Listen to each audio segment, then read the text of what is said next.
Clemson's spring game has come and gone, and it was not televised. So I shared my thoughts in a separate video, but now I'm going to bring in an awesome guest. We've got Grayson Mann from TigerNet here, joined to help me break it down. Grayson, thanks for doing this, man. Appreciate it. Man, we've been talking about this since we grabbed a lunch at walk-ons, man. So it's time to finally get this to fruition. So I'm ready to rock and roll, brother. Yeah, we've been waiting for some good action to talk about, and we've got it both in terms of basketball and football. Let's start with football. So obviously Tristan Smith was kind of the star of the day, but let's start this discussion talking about the most important position in sports, quarterback. Klubnik's obviously the star, maybe a Heisman frontrunner even, but didn't see a lot of him. We did see a lot of Christopher Vizzina, who's presumably the quarterback of the future. 2 prior spring games, he looked really bad. Looked a lot better in this one. What are your thoughts on him, I guess, both generally and specifically in this game? Yeah, and this was a big game for Vizzina. I think it's by design that we really didn't see too much of Cade Klubnik today or on Saturday. And so when you look at Vizzina, this was sort of, and I've been saying this very publicly, that if this spring game was sort of a exact carbon copy of last year's performance, you start to really think in the back of your mind, is Clemson maybe tap into the portal for maybe a starter that you can sort of crank out for a year, wait for your freshman quarterbacks, the Tate Reynolds, the Brock Bradleys, maybe the Chris Denson with him, his performance might start bridging that narrative and that gap together. But was this going to be a game where Vizzina sort of took his next step in that direction? And for Dabo Swinney, him talking after the game, it was that this is a confidence thing for him. And that I think that the performance on Saturday, he looked a lot more decisive, a lot more mobile than I think maybe some fans expected, depending on how closely you followed his recruitment.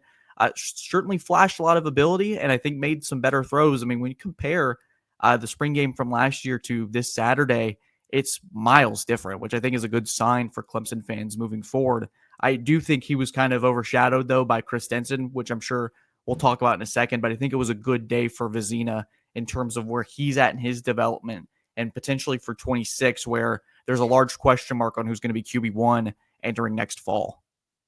Yeah. I thought this was huge. I mean, not that my confidence matters, but as I'm thinking about, am I really confident that Vizzina is the quarterback of the future?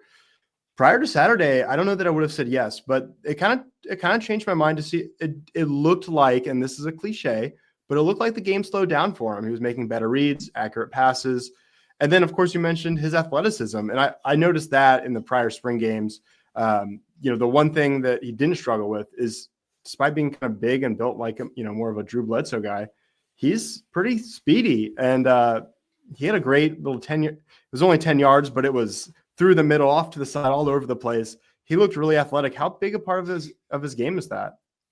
I think when we talk about the great Clemson quarterbacks, we always talk about their ability to extend plays, be a little improv in the pocket. And so I think for Vizzina, that's a big characteristic. We've seen that with Klubnik too, where he extends some plays. We saw it in the playoffs against Texas, rolls around a little bit, is able to shuffle his legs in the pocket, finds TJ Moore, cuts that game to 7 points. You saw a little bit of that craftiness from Vizzina. And again, with the spring game, it's a little bit unique because you can't really touch the quarterback. He's off limits, but he did make a play where if contact was a factor, I think he would have scored a touchdown there. I think that's a clip that's going, making the waves around Clemson social media. But certainly I think he flashed that ability, made a lot more better plays. You did say, I know that we often talk about the game slowing down for a quarterback being cliched, but I think the added bonus of this format of the spring game is you have Vizzina going against the first defense, which we had heard about being a factor as the spring had sort of rolled on, as Swinney wanted to throw him in there in practices and see how he did. We talked to him this week actually about that, said that Coach Swinney threw him in for a play. It was a red zone situation. He throws a touchdown. It just went a long way of proving that he belonged. And so this Saturday can only serve as a positive in my mind. Not going to blow the doors off of anybody in the spring, but I think for him, when you look at last year's tape, which we can see and can watch, you're kind of wincing. It's like a bad car wreck. You're like, I don't really want to look at this. Yeah. To now you're going, okay, I can see it if it develops a little bit more. There's more time. I think he's added himself a little bit of a extended leash per se with the good graces of this coaching staff. Yeah, and I remember specifically the player talking about it was like a little fake toss, and then he barely, maybe by a fingertip, got touched, and they whistled him down. But he had taken off, and he looked fast, and he had a clear path that may have been, a 25-yard touchdown if it was a real game. But you mentioned Chris Denson, and that was probably the guy who maybe Wasn't the star of the game per se. That's definitely Tristan Smith, but he was the surprise guy for me. Just a 3-star decommit from Coastal Carolina, kind of a guy that, wasn't a big, splash in the recruiting trail. Maybe they didn't get their top guys. I didn't think a ton of him, to be honest. This is the first I've seen of him. And yeah, he's really fast. I mean, there was one player he took off, and I just said, oh my God, wow. But he also was making those checkdowns as if he was a veteran. He had several different really good, just, not toss up kind of jump ball plays, but smart, accurate throws, including a 31-yard wheel route to Gideon Davidson. I think it was 4 for 4 with over 50 yards. I mean, did this surprise you? I mean, he looked really good. I was joking around with people in the press box that if I had told you that the first quarterback to lead a touchdown drive on Saturday was going to be Chris Denson, I think a lot of people would have probably looked at me a little bit funny. Yeah. But this is something that Dabo Swinney's been on for a while about Chris Denson. And on National Signing Day, he kept pointing at people in the room and saying, have you watched his film? Have you watched his film? So I heeded his words and went ahead and looked, because I was sort of the same reaction with you. You see a 3-star quarterback, you sort of get sucked into the ratings, Coastal commit. You sort of think that, is this more of just a signing to add extra depth in case things go disastrously wrong in that department? And then I watched his tape and really came away impressed, feeling and further learning this wasn't a guy that wasn't at Under Armour camps, rivals events, so wasn't really out there in the public sphere to boost those ratings more, get more attention, get more hype. So this wasn't really a true first look for a lot of people. And I had the same general reaction. Wow, that fast. It looks like one thing on tape, but then go see it in person and see it live. Really got the speed. And it's sort of those things with the spring game where you sort of wish they could get a little bit more slack on the contact, because, again, you maybe get your shirt grazed and they blow the whistle. They're trying to really protect those guys.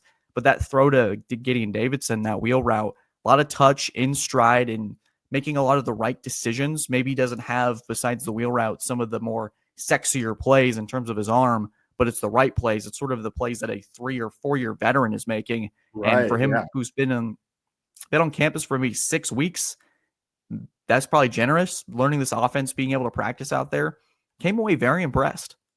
Okay, yeah. I mean, I think it's really good news on the future at quarterback, because I was thinking there's a pretty decent shot they would need a transfer because that pipeline wasn't full, but I'm glad to be wrong. And at least seemingly, this is really encouraging. But we haven't talked about the star of the day yet. That was definitely Tristan Smith, Dabo Swinney's first impact transfer, Southeast Missouri State, 6'5". He had, I think it was 137 yards. And he did it in a variety of ways. On the sideline, he showed good balance, staying in bounds, high pointing balls. The first catch, not a 72-yarder, but I think it was a 30-yarder, may have been his most impressive because he was interfered with pretty significantly, and there was a flag. He still caught it, and they declined the penalty. How big of a role could he play? He looked really, really good. And we talked about Tristan Smith and somebody that I think is going to be more of a rotational piece for this wide receiver room, but again, I've always mentioned that this running back situation from last year where Phil Maffa gets run into the ground and you're having to pull to Adam Randall, who we'll talk about, I guess, in a second here, as an option because you just don't trust the guys behind you. And in talking to some of these receivers this week, I asked them, what has Tristan Smith been like? What does he add to this room? And they, man, this is depth. They were going to be a legit waves of terror is the words that I got from these guys. And I love the confidence. I love that. And so you got to see it to believe it almost. You sort of take it, you log it, but I got to see the performance out there.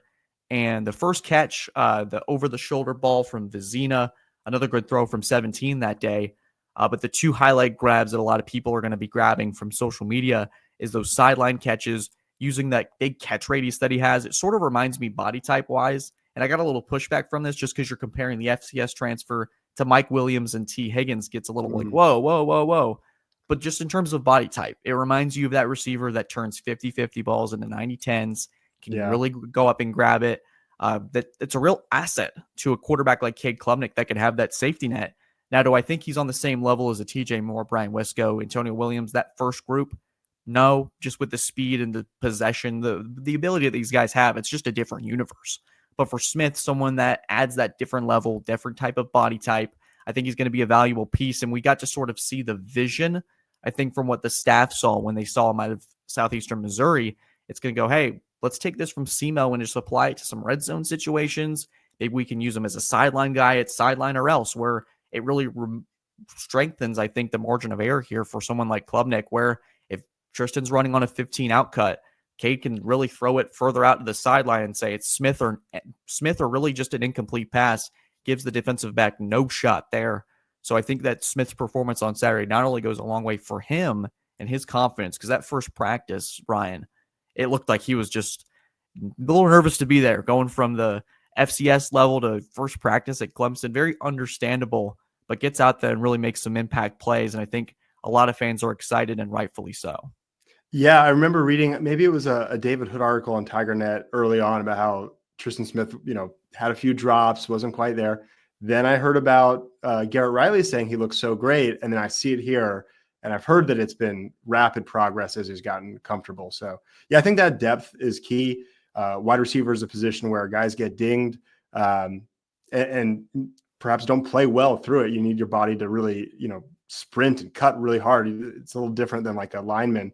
So having that depth with him and Tyler Brown and even Cole Turner, who had a great catch, this may be one of the deepest receiving cores, I think, in the country. But yeah, absolutely. Go ahead. Absolutely. And yeah, just to quickly add on that point, is you're going to have games, and especially an extended season, which Clemson hopes to have, where you're playing 15, 16, 17 games potentially. You're going to have some bumps and bruises. And we saw Bryant Wesco last year even have an ankle sprain that kept him out for a couple weeks.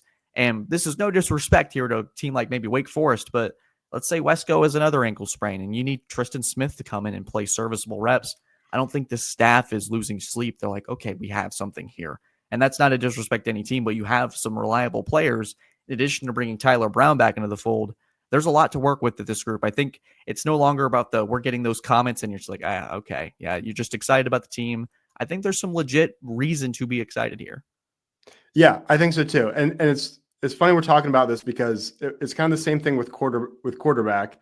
I don't know that we learned anything too much about the starters. We kind of knew what we knew, but how much depth is there? Could Vizzina really step in for a game against Wake Forest and be good enough? What if Wesco goes down? Okay, so I think we've got some depth. The one thing I really wanted to learn about in terms of a starter was Adam Randall. We saw him a little tiny bit in the ACC championship game and playoff playing running back. He was a pretty big recruit out of Myrtle Beach to be a wide receiver. And the rare times he had the ball, he was fine. His hands were fine. He was even a good blocker, but man, he just never got open. So the position change makes a ton of sense to me. Just hand him the ball. Don't make him have to get open and then let him do his thing. But I would have loved to see it and have a little bit more proof point to it. I think he got like one carry. Was that just because they've already got so much confidence in him and wanted to give to the young guys? Was he dinged up? Maybe what have you seen from him all spring? And then let's talk about some of the other guys. Yeah, I think for Randall, it may be a situation where, and Sweeney had alluded to this, that running back was a spot that he was watching a ton for this spring game. And we got a lot of Eziomume. We got a lot of Gideon Davidson. Keith Adams had a couple nice plays. So I think it was more about those guys than maybe Randall. Now, that's not to say that Randall needs as many reps as possible, just because this is a new position for him in college football. So it's certainly an adjustment. The one play that stuck out to me with him was they ran a little slip screen for him. And I think for Randall, he's a really incredible athlete. You just have to get him the ball. And when he's in space, he can make something happen just because he's a big body. He's fast, tough to bring down. It's just a matter, like you said, at receiver in college in terms of the route tree and just when to breaking separation from DBs just wasn't really there. But when he got the ball, like we saw in the ACC championship, gets a little space, couple blockers, can make something good happen. And had a nice run against Texas, which is a pretty notable rushing defense in 2024. So I think there's still plenty for him to learn. I thought he ran a little bit too high, and the carries that we saw from him on Saturday and the limited sample size that we have. But I do think he's going to find some way to contribute. I'm still incredibly high on Gideon Davidson. I know it wasn't his best day, but I think that's probably attributed to who he was running behind. And so there's a matter of factors playing into that as well. But I think running back's a position group that I feel good about. It just depends on where we stand in terms of the portal. I think where Clemson will stand there, that's going to be an important factor. We're already seeing reports the window opens in 9 days as the time we're recording this. But I think corner and running back may be two positions that we'll see some departures, and then we'll see the room truly shake out. Yeah, well, as of this recording, there's already, I don't know if it's official. I guess it can't be official yet, but Tavoy Fegan at cornerback has already said he's going into the portal. I guess we'll have to wait and see if more come at running back. But last I don't know, 3 years, I've been basically begging Coach Sweeney to take someone where you have a hole. You don't need 10, 20 guys like Florida State and Colorado, but 3, 4 guys. Well, they finally did it. And I think they've done it pretty much perfectly. You knew when Sweeney finally did it, he would do a great job at it. I didn't actually think running back was a spot that they needed it. I actually think it's a good testament to Adam Randall's humility and the team culture. They're able to move him, and a testament to the great recruiting that they have Eziomume and Gideon Davidson. And I like that trio. In particular, I liked Eziomume as a recruit out of North Cobb, and I thought he looked amazing. There was 2 carries in particular that I remember where nothing special on the carry, 3, 4, 5 yards, whatever, but he pushed it and made it a 3-yard, a 5-yard, or a 5-yard or a 7-yard. Just, I think of him as a track guy. I didn't know he had that kind of strength, or he had developed that kind of strength. So that was encouraging. And then one of the highlight plays of the game was his 30-yard touchdown run where he burst through, and then he made the juke, and Ronan Hannafin sort of just ran the wrong way on it, just totally got him. And then he outran Drew Woodaz. I was like, man, that was something. And then Gideon Davidson, like you said, didn't have an amazing day of running the ball, but several great catches. So I guess, where do you see all this shaking out? I feel like there's plenty of options to advance the ball forward, whether it's passing, receiving, or running. Just, to me, it's about pass pro. Yeah, I think that comes down to that. And who do you trust on third down to pick up a potential blitzer? And so it's a matter of who are they going to throw out there.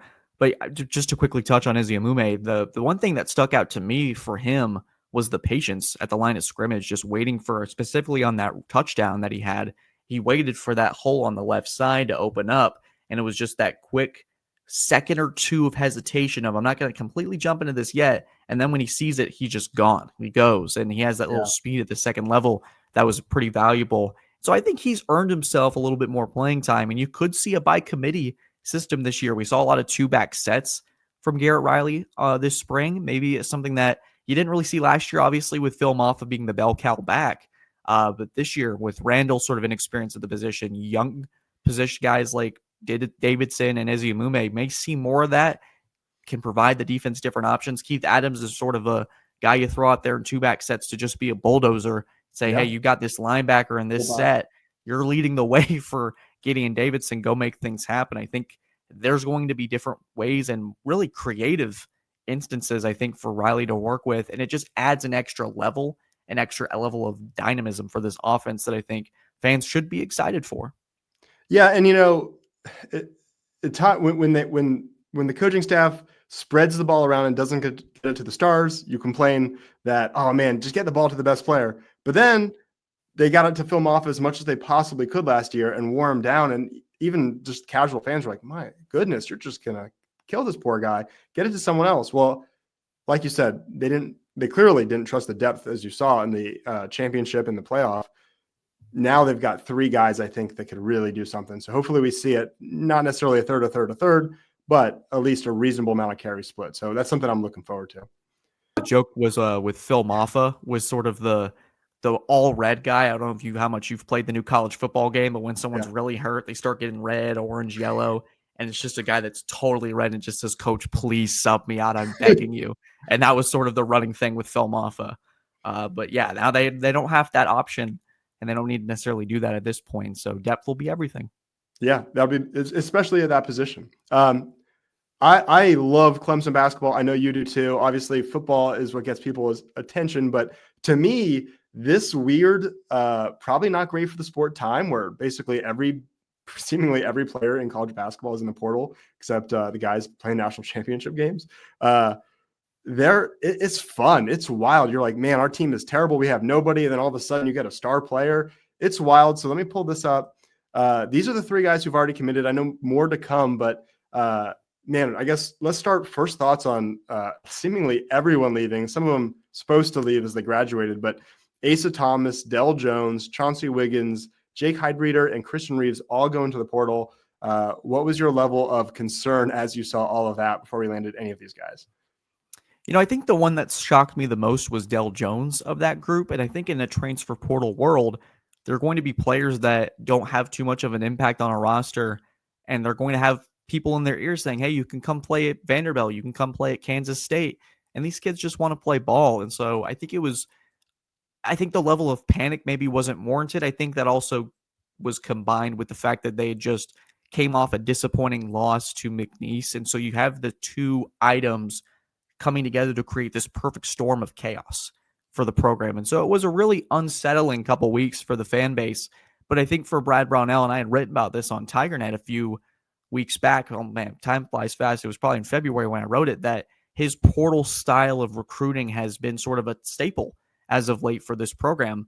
And I think that it was going to be an asset for this group in 2026 when you really needed to bump it up just because of the amount of players that could be leaving, regardless of what happened to close the season. I don't think any of us foresaw a first round blowout in Providence, but I think regardless of where the team had finished, you're going to lose a lot of starters. You were going to lose 4 with Locke and Zachary, Chase Hunter, and Ian Shefflin. And so it's a matter of, okay, who's leaving in terms of the portal that's actually contributing? And the one that was the most substantial was probably Chauncey Wiggins, but I think every other person that you ask probably has a varying opinion on him. So depending on maybe what day it is, someone either thinks that was a great move for both parties, the guy completely stinks, or he was a player that was misunderstood in this system. So I think I've heard less of the misunderstood from Clemson fans, perhaps including myself, as he was endlessly frustrating. Really had so much potential, and I'm sure it'll be endlessly even more frustrating when he taps that potential at Florida State, where he's already arrived. But agree on Del Jones. That one was probably the most shocking and disappointing to me, as it seemed like, he has a chance to start next year. He was playing as a reserve, but nonetheless playing as a true freshman throughout the year, and key minutes in an NCAA tournament game. Seemed like this is the most ideal freshman year. You break in and you're possibly starting as a sophomore. That was a weird one. The others, less weird to me. But let's talk about these replacements, because these are really good. Still more work to be done as of this recording, especially at guard, but Nick Davidson, sort of the jewel of the class, one of the top guys in the portal overall, averaging nearly 16 points a game at Nevada, 6.5 rebounds. He could shoot. He's not only an inside guy. I guess just your overall thoughts on him. Yeah, one of the top guys on the market for sure when you look at all the different outlets that rank these transfer portal guys. And I think it's pretty significant still with the result from the tournament that you get one of the top guys on the market. You identify him as, hey, we need him on campus. We need him next year on this team. He's our guy. And you go out and take care of business. And the same thing goes for Carter Welling. But more on Davidson is just a complete player. Reminds me of just this 3-level scorer. Can defend really well. It plays well in the post. Can move the ball around a little bit too, which has been important for a lot of these Brownell offenses, is that when the ball stops, it gets a little it gets a little shaky. And so you saw that with a couple of instances when Dylan Hunter went out last year.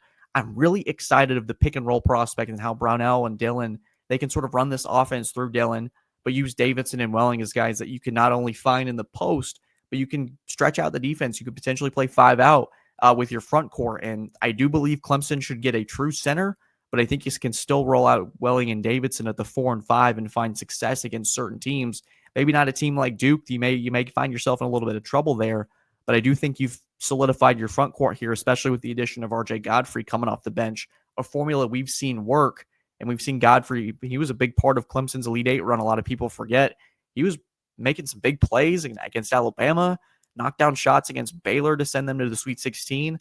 Someone that is going to be genuinely happy to be back. And sort of one of the unique ways of the portal is the graphic that has Clemson and then Georgia and then Clemson again. It's just what makes this era unique and just a little bit wacky and just kind of fun to cover. But Clemson's done their work in the front court. And I could say if you're a fan of this team, you're really excited about what you're bringing in there.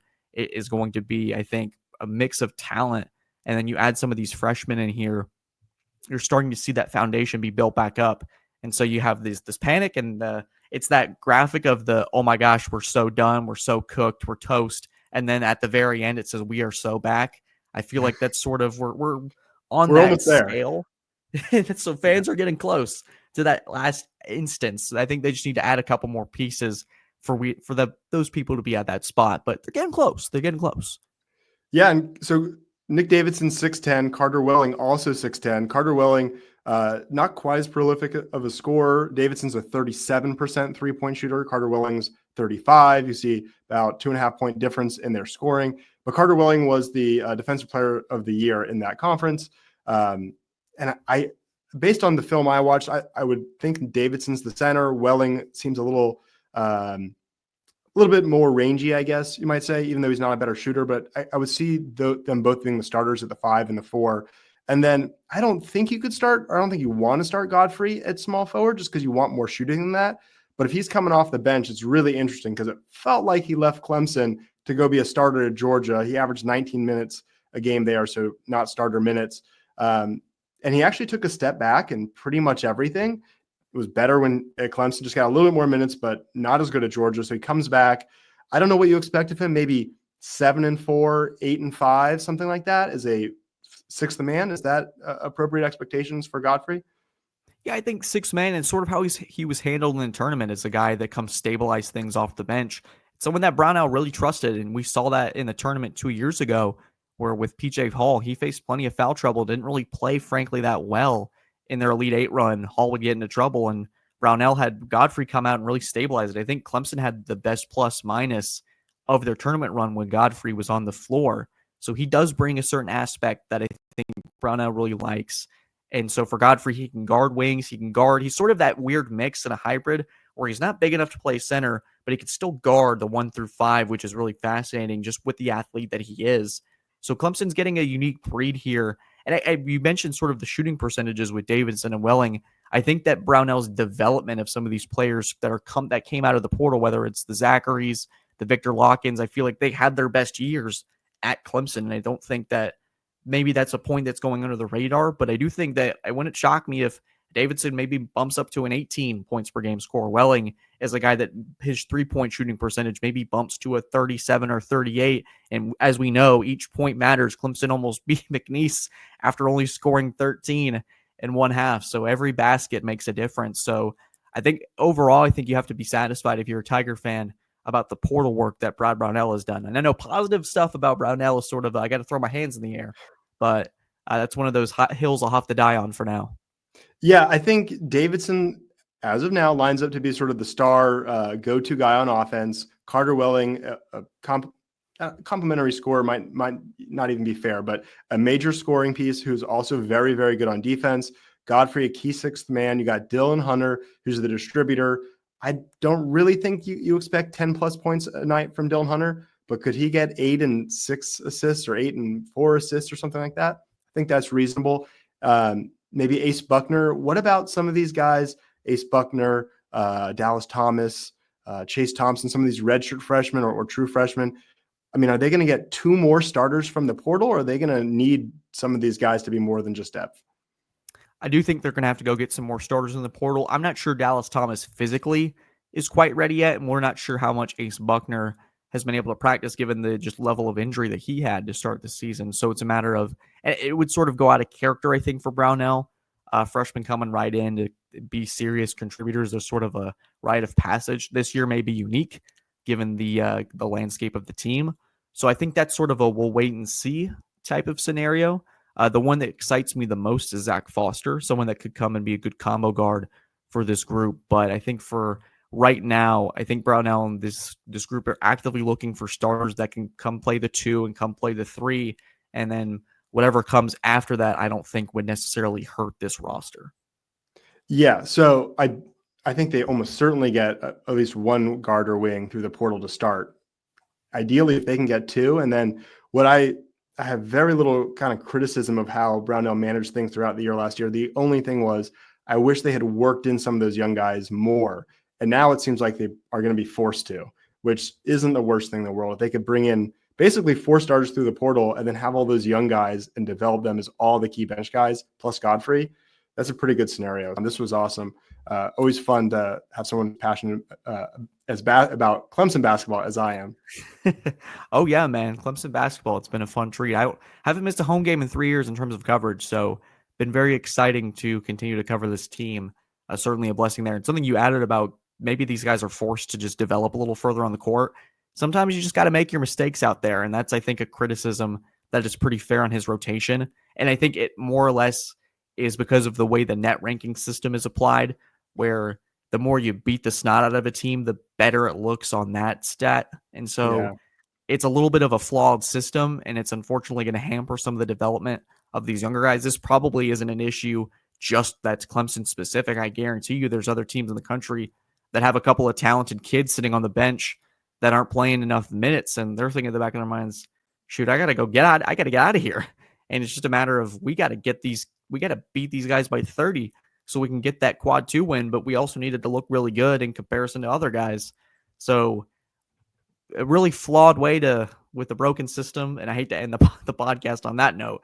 But yeah, I think the net ranking is a big part of that. And it's still an issue that Brownell continues to talk about. It's interesting to hear him break it all down just from his perspective. But yeah, definitely very flawed, and a likely reason why Asa Thomas was only playing 1 minute a game.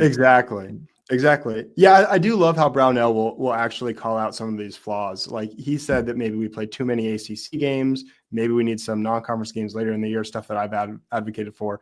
And Sweeney will do stuff like that too, but it's always cool to hear that from him. Grayson, I really appreciate you joining. This was awesome. Hey, man, I appreciate you. Anytime you need it, we'll hop on and chop it up. 30 minutes just passed by. All right, man. Have a good one.